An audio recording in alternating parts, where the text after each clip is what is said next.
আজকে আমরা ঘুরতে আসলাম নরসিংদী নাগরিয়াকান্দি গোল্ডেন স্টার পার্কে। তো গোল্ডেন স্টার পার্কে প্রবেশের পূর্বে আমরা স্বপ্নসোয়া রিসোর্টে কিছুটা সময় অতিক্রম করব। এই স্বপ্নসোয়া রিসোর্টটাতে জনপ্রতি 30 টাকা টিকিট কেটে আমরা আমাদের স্বপ্নবাস বিডি ট্রাভেলসের পক্ষ থেকে যেই ইভেন্টটা নিয়ে আসছি সবাই প্রবেশ করলাম। আসলে সুন্দর সাজানো গুছানো ফুলে পরিপাটি একটা বাগান বা রিসোর্ট বা পার্ক যেটাই বলেন। ভিতরটায় গেলে অসংখ্য ফুলের সমারোহ, চারিদিকে সারি সারি ফুল গাছ, সুন্দর সাজানো গোছানো একটা পরিবেশ দেখতে অনেকটাই সুন্দর লাগছে।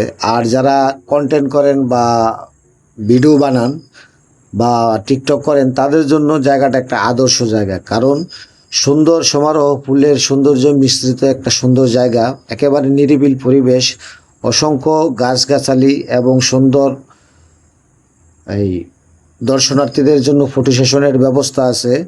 আর এই পার্কের ভিতরেই একটা খাবারের জন্য রিসোর্ট আছে, সেটা মনোমুগ্ধকর একটা পরিবেশ, কিছু দূর গেলে আপনারা দেখতে পারবেন। তো আসলে নাগরিয়াকান্দি ভাইরাল পার্ক যেহেতু একদিনের জন্য শর্ট টাইম হয়ে যায়, তাই আমরা আমাদের সকল গেস্টকে এই স্বপ্নসোয়া রিসোর্টে প্রবেশ করিয়েছি। এই যে এদিকটাতে খুব সুন্দর একটা ভিউ আছে, আপনারা এখানে প্রবেশ করলে আসলে প্রকৃতির এক অনবদ্য সৌন্দর্য এবং মায়ায় পড়ে যাবেন। এখানে প্রকৃতির বাতাস, খেয়ালিপনা আর সব মিলিয়ে একটা সুন্দর পরিবেশ কাটালাম আমরা। আমাদের সকল পর্যটক বা গেস্টরা এই জায়গাটাতে এসে তাদের প্রাথমিক অবস্থায় রিফ্রেশমেন্টের কাজটা সেরে নিল। আর পরিবেশটা মনোমুগ্ধকর হওয়াতে সবাই একসাথে বসে কেউ আড্ডা দিচ্ছে, কেউ যার যার মতো করে ছবি তুলছে, কেউ ভিডিও তৈরি করছে। আসলে ভিডিও শ্যুট করার জন্য জায়গাটা একটা পারফেক্ট জায়গা। এখানে খুব সুন্দর লোকেশন, এই খোলামেলা পরিবেশে বসে ফুরফুরা বাতাসে খুব ভালো লাগছিল। সবাই খুব আনন্দ খোশ মেজাজে সময় কাটাচ্ছিল। তো যারা নাগরিয়াকান্দি আসবেন তারা আসলে গোল্ডেন স্টার পার্কে একদিনের আপনারা ঘুরে যাওয়ার জন্য পর্যাপ্ত জায়গা না, কারণ গোল্ডেন স্টার পার্কে সারাদিন ঘুরে সময় শেষ করতে পারবেন না। তারা এখানে স্বপ্নসোয়া রিসোর্ট সহ চৌধুরী বাড়ি রিসোর্ট আরও অন্যান্য রিসোর্ট আছে, পার্ক আছে, এগুলোতে আপনারা ঘুরে সময় কাটাতে পারেন। যদিও জনপ্রতি 30 টাকা করে আমাদের এই পার্কে প্রবেশ করতে হয়েছে।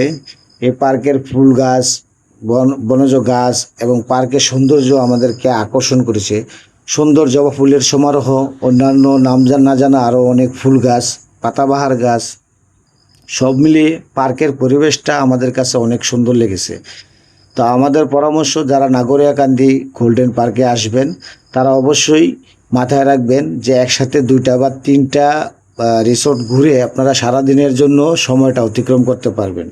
আর সারাদিনের কর্মব্যস্ততা ভুলে এরকম সুন্দর একটা পরিবেশে একদিন সময় কাটানো সবারই একটা আগ্রহের বিষয় থাকে। আমাদের এই ট্যুরটা যেহেতু কর্পোরেট ট্যুর ছিল, সবাই কর্মব্যস্ততার ভিতরে বন্দি থাকে। তো আমাদের সকল গেস্ট দেখলাম অনেক আনন্দ, উচ্ছ্বাস, উদ্দীপনা নিয়েই পার্কের ভিতরে ঘোরাফেরা করছে, যার যার মতো করে ফটোশ্যুট করতেছে।